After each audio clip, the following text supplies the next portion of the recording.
In 1954, a military train guarded by American soldiers and Japanese police is robbed of its cargo of guns, ammunition, and smoke bombs. During the robbery, a U.S. Army sergeant guarding the train is shot and killed. 5 weeks later, a thief named Weber lies dying in a Tokyo hospital, shot by one of his own cohorts during a holdup in which smoke bombs were used. U.S. Army investigators discover Weber was shot by the same P-38 pistol that killed the sergeant during the train robbery. Weber is questioned by military and police investigators, who discover among his possessions a letter from an American named Eddie Spanier, who wants to join Weber in Japan after his release from a U.S. prison. Though Weber refuses to implicate his fellow gang members, he does reveal that he is secretly married to a Japanese woman named Mariko Nagoya. 3 weeks later, Eddie arrives in Tokyo and makes contact with Mariko, gaining her trust with a photograph of himself taken with Weber, and learns about Weber's death. Mariko admits that Weber made her swear to keep their marriage a secret. She did not know about his criminal life and never sought help from the police out of fear that she could be targeted by his killers. Later, Eddie goes to a pachinko parlor, attempting to sell protection to the manager.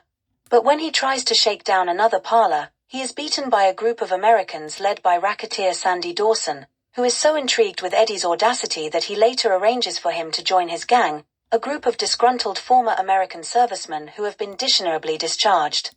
After being accepted into the gang, Eddie secretly meets with U.S. and Japanese investigators, for whom he is actually working undercover. To solidify his cover, Eddie asks Mariko to live with him as his kimono girl. Hoping to discover who killed Weber, Mariko consents to Eddie's offer, and the two slowly begin to fall in love.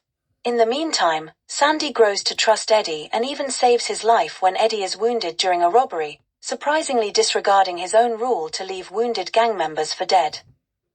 Eddie finally informs Mariko of his real identity. He is actually U.S. Army Sergeant Edward Kenner and is working as an undercover infiltrator into the Dawson gang. Mariko pledges to continue to assist Eddie in his investigation.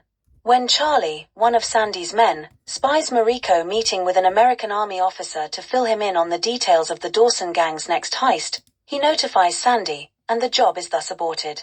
However, an outside informant, Seram, reveals to Sandy that A. the police are poised to capture him and that B. Eddie is a military plant. Sandy thus sets up Eddie's death with a fake robbery. He has Charlie knock Eddie unconscious and props him as the shop robber so that he will be shot by the police.